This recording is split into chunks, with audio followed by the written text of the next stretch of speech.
Salutare dragilor! Astăzi vreau să facem un unboxing la Cardo. Haideți să vedem prima dată ce este Cardo. Cardo este un intercom Bluetooth pentru cască, destinat motocicliștilor. Acesta îți permite să comunici cu alți rider, să vorbești la telefon, să asculți muzică și să primești indicații GPS, totul fără să îți distragi atenția de la drum. Deci, practic, e un fel de Bluetooth pentru motocicletă / ATV în cazul meu. Adică, dacă la mașină ai ecran sau poți să spui telefonul sau știu eu, poți să iei telefonul, să-l ții la ureche, să vorbești la telefon, deși nu e indicat, la motocicletă ai Cardo, adică mai exact un intercom care se montează pe cască ca să poți să asculți muzică, să vorbești la telefon, cum spuneam mai înainte. După cum bine știți, eu folosesc de ceva timp sistemul Cardo.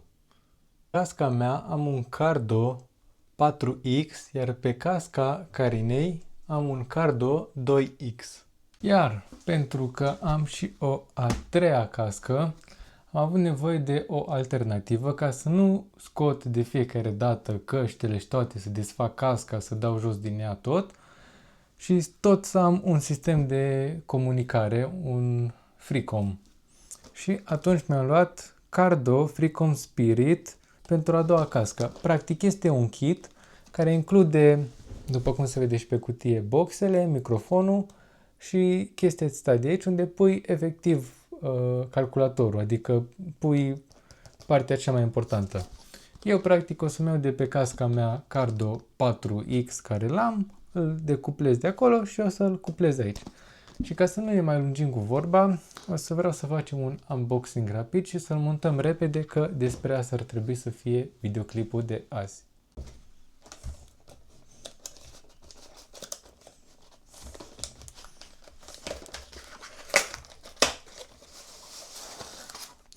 În cutie vom găsi un sticker cu instrucțiuni cum să îl montez. După aceea, în compartimentul ăsta micuț, avem, să vedem ce avem aici. Ce avem noi aici? Așa, avem un microfon mai micuț, mai portabil, ca să zic așa, împreună cu chestia asta, cred că tot de la microfon e, și astea cu care îți lipești difuzorul, practic, și o grămadă de alte chestii de lipit. Asta e tot de la microfon. Și în cutia mai mare vom găsi, aici sunt difuzoarele.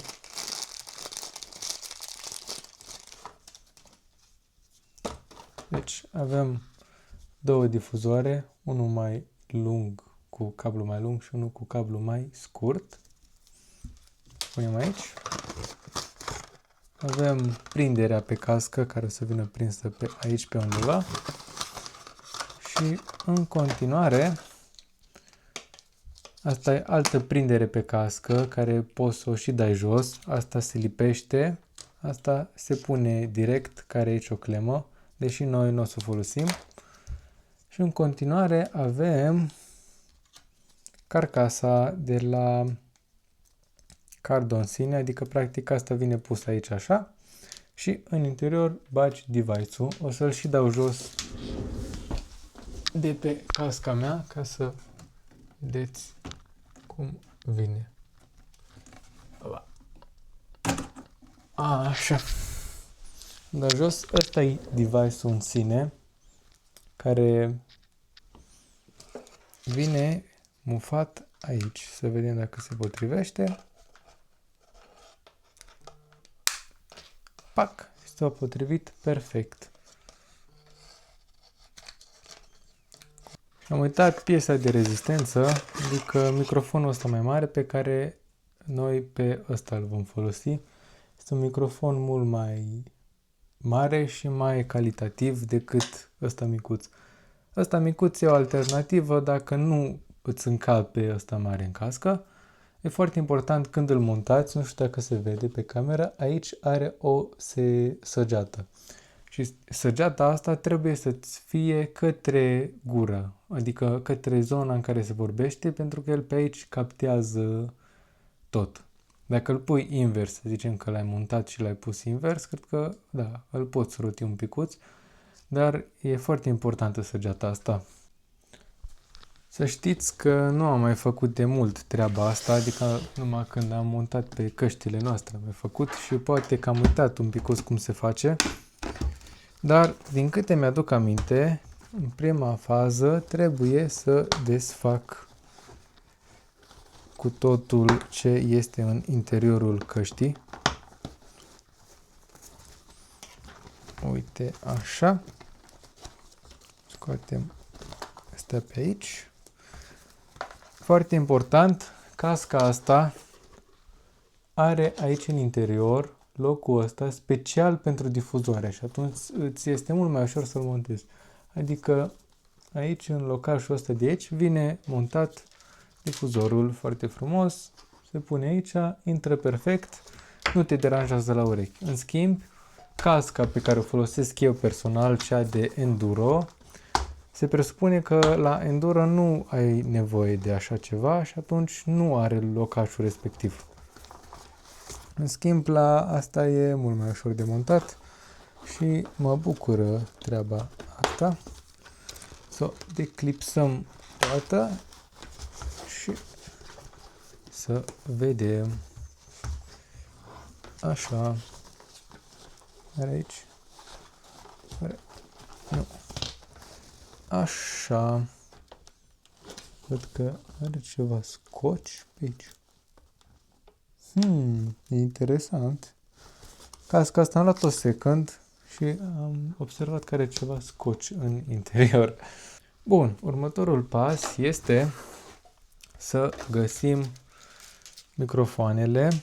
Să vedem. Deci, practic, pe partea stângă o să punem sistemul Cardo, pentru că pe dreapta e accelerația și nu vrei să iei mâna de pe accelerație ca să vorbești la telefon.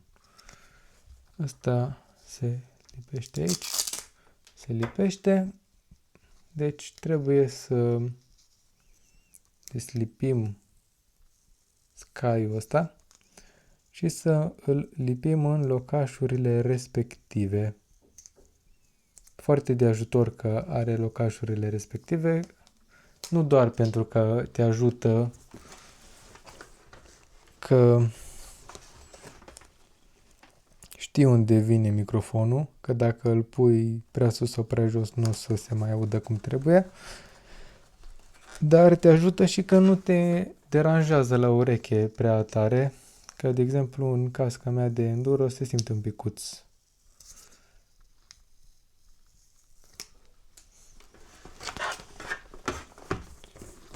Așa, îl montăm și pe ăstalalt.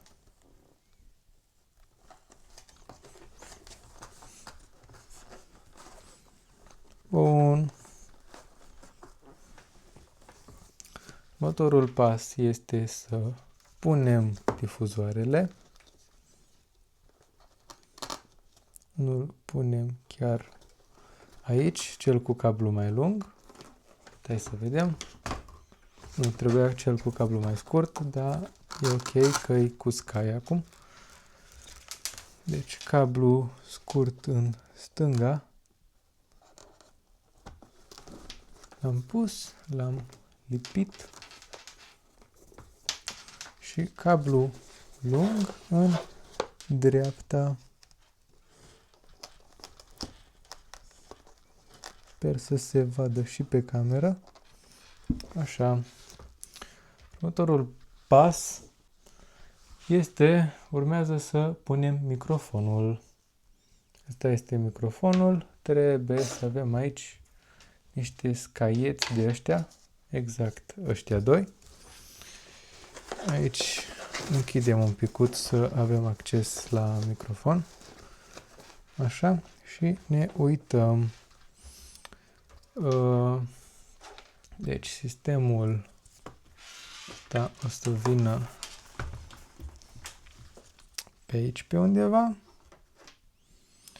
Deci microfonul trebuie pus așa, cumva. Bun.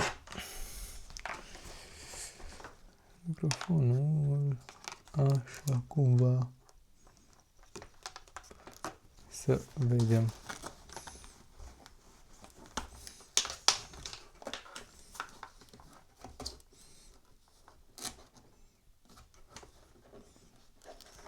Asta putem să-l dăm mai jos, din câte știu. Da. Chiar putem să-l punem după aceea. Bun. Să facem un scaiet. Normal ar trebui cu alcool să șterg zona respectivă, dar eu nu mai șterg că n-am folosit casca, este nouă și e ok.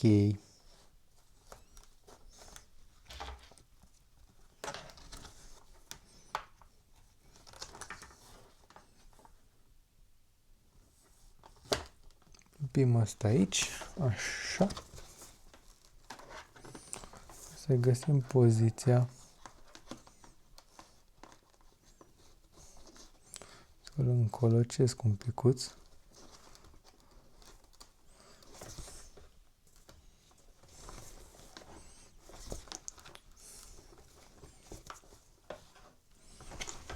Să vedem. Cam așa arată și în interior.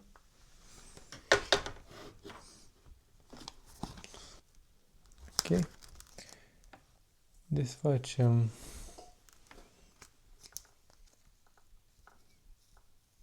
al doilea sky și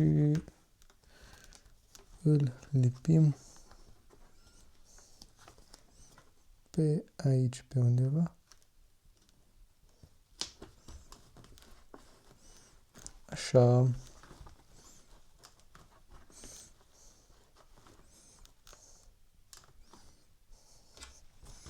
Cum punem prin soare asta?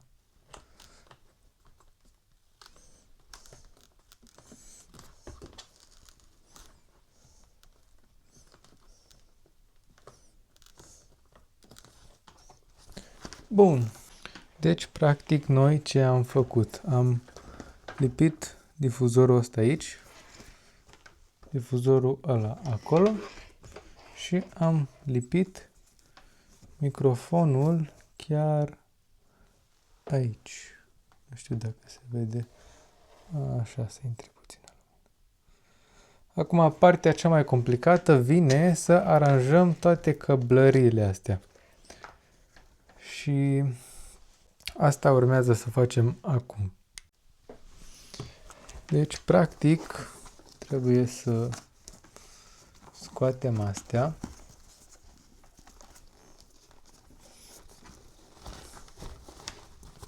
Și asta.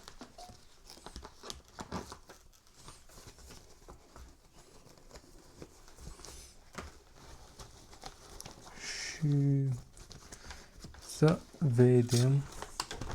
Și dau viziera jos.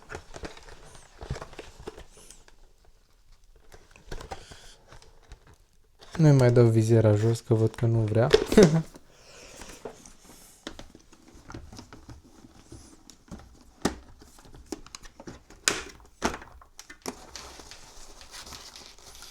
Să vedem cum așezăm noi toate căblările astea.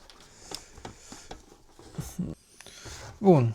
Și acum că am aranjat cât de cât cablurile, urmează următoarea parte, adică să lipim asta.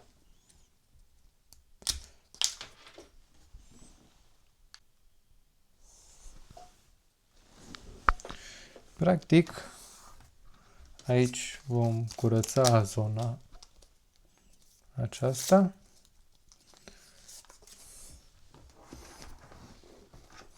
Asta vine din spate și să punem aici.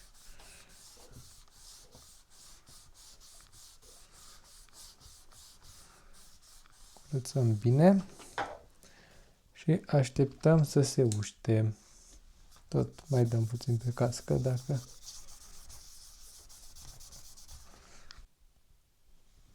Acum că s-a uscat complet, vizualizăm să vedem pe unde ar veni asta. Dacă îl pun aici, vedem.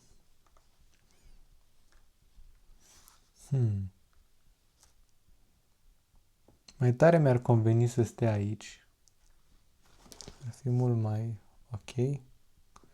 Dar mie de cablurile astea că trebuie să le trag pe aici prin spate și atunci posibil să-l pun pe aici pe undeva. Nu vreau să se pierdă nici scrisul respectiv. Nu știu cum să fac. Aici ar fi ideal dacă l-aș pune.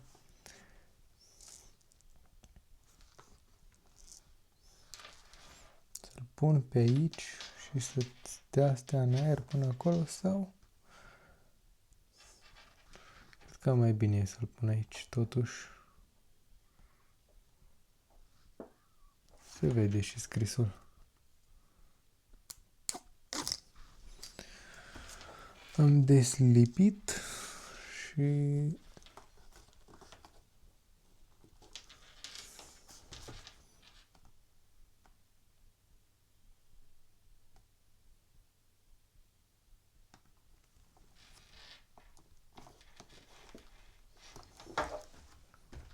aici rămâne. Dăm jos asta. Așa.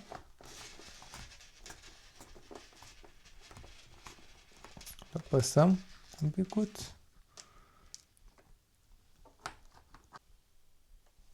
Și acum tot ce rămâne de făcut e să conectăm cablurile astea. Ăsta este de la boxe. L-am conectat. Și cablul de la microfon, care e chiar pe aici pe undeva.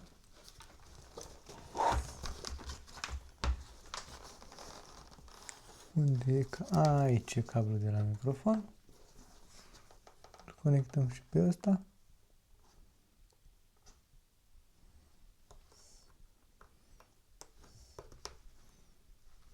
Așa. Și acum rămâne exact ca data trecută să băgăm cablurile astea pe undeva să nu deranjeze.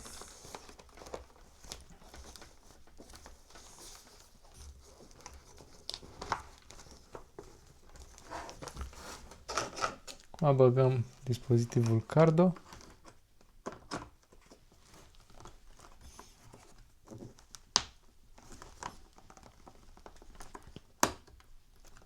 Și verificăm dacă funcționează.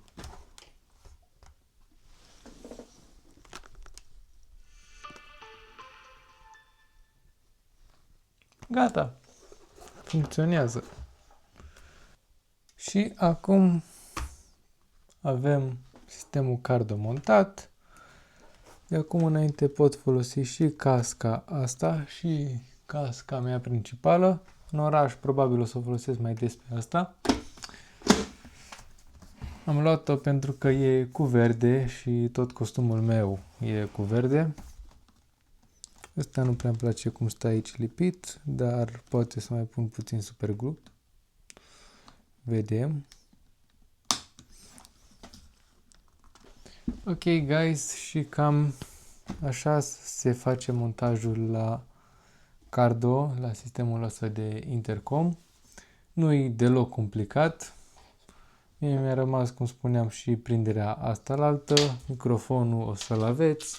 Aveți două de astea de rezervă pentru difuzoare și multe alte accesorii. Și înainte de încheiere să vă mai dau câteva date tehnice despre modelul ăsta de intercom Cardo. Ca să știți, nu-i sponsorizat videoclipul ăsta sau ceva, nu m-a supărat să fie. Pur și simplu am simțit nevoie să vă arăt cum îmi instalez eu sistemul ăsta pe cască, având în vedere că am avut de făcut treaba asta. Am făcut-o de 2 ori și nu v-am arătat niciodată și am zis că ar fi un subiect bun de videoclip.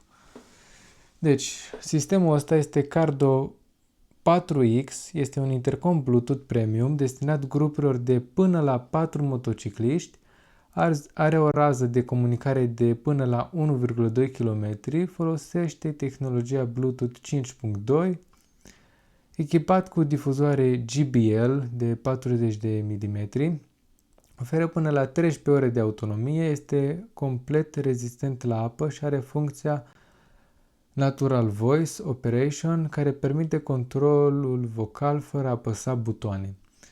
Deci, practic, cu asta pot să vorbesc, să spun Hey Siri, play music sau stop.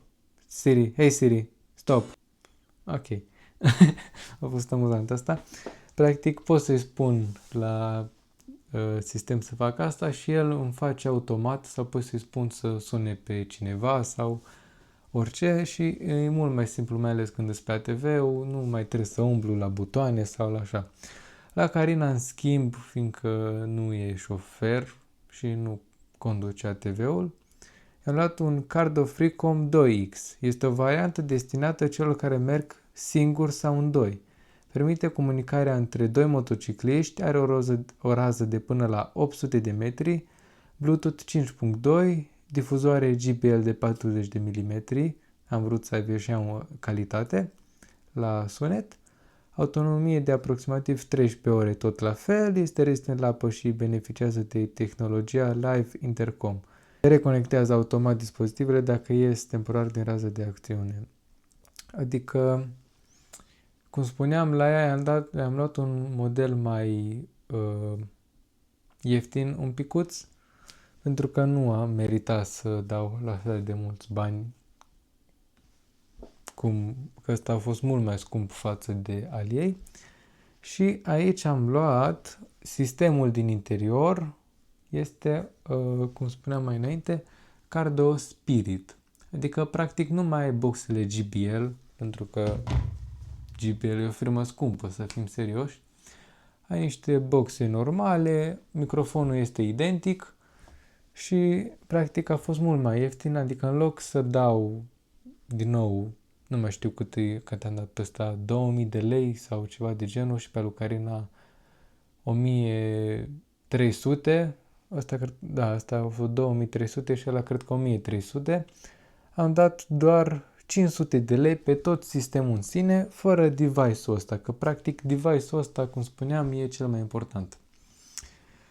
Și având deja device-ul, am zis îmi cumpăr tot kit-ul pentru casca a doua, fără kit cu boxe JBL, că sincer nu am nevoie.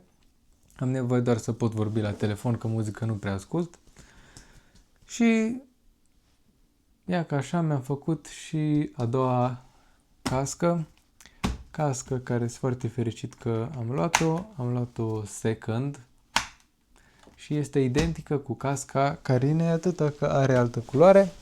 Acum și cu dispozitivele chiar arată foarte bine. Asta e casca Carinei, asta va fi casca mea. Și asta mi este geaca pe care o folosesc mai mult iarna. Cum spuneam, e o geacă care a avut-o tatăl meu în tinerețe, ca să zic așa, la motocicletă. A avut un Kawasaki Ninja și fix de asta e și verde geaca. E foarte frumoasă și are o valoare sentimentală foarte mare. Și fix de asta am zis că mi-au și casca să fie verde, să se potrivească. Într-adevăr, nu e aceeași nuanță de verde, dar e ok.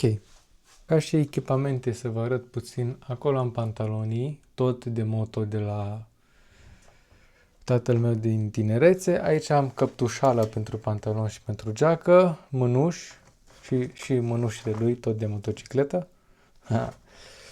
Aici avem niște genunchiere. Aici avem niște genunchiere, niște caguli, din nou niște caguli Și cam asta este echipamentul pe care îl folosesc eu la ATV. Este un echipament foarte bun, mai ales și pentru motocicletă. Și chiar am optat să am un echipament adecvat la ATV, pentru că umblu destul de mult cu el și pe drum și niciodată nu știi ce se poate întâmpla. Mă bucur că l-am, mai ales că o să-mi fie foarte valabil și la motor, cum spuneam, la 24 de ani, abia aștept. Nu vreau să mă lungesc foarte mult, mai mult am făcut videoclipul ăsta pentru că mi-am cumpărat o cameră nouă de filmat și am vrut să o testez, să văd ce poate camera asta. Și ca să vă arăt și pe scurt camera, este vorba, acum editez videoclipul, este vorba de un Osmo Pocket 3, așa arată, care este versiunea cu baterie, suport pentru trepied și microfon, ceea ce e foarte bine. Arată la un preț foarte, foarte decent, tot de pe OLX, știți că de acolo cumpăr eu. Aici are o lentilă care face mai wide filmarea. Totodată am și trepiedul ăsta, care e prima dată când l-am folosit, e nou, recent l-am cumpărat. Totodată și casca este nouă și chiar am vrut să o folosesc, numai că îmi era groază că nu aveam cum să ascult muzică, să vorbesc la telefon și mi-era foarte incomod să o folosesc. Și mi-am comandat sistemul ăsta pentru a doua cască, mă repet din nou. Și am zis că dacă tot îl montez, hai să fac și un video, dacă tot am oportunitatea asta, să văd ce poate și camera. Și eu am fost Don Alex, nu uitați să lăsați un like, un share și un subscribe pentru mai multe videoclipuri. Dacă vă place genul ăsta de conținut, dacă mai vreți review-uri la orice altceva să vă fac review, nu știu când, dacă mai îmi cumpăr un echipament nou sau chiar m-am gândit să fac și review la Skoda, deși nu știu dacă o să reușesc, pentru că am de mai bine de un an de zile și încă nu v-am prezentat-o așa cum trebuie. În fine, din nou ne lungim. Dacă v-a plăcut genul ăsta de conținut, nu uitați să lăsați un like, un share și un subscribe. Eu am fost Don Alex și ne vom revedea data viitoare.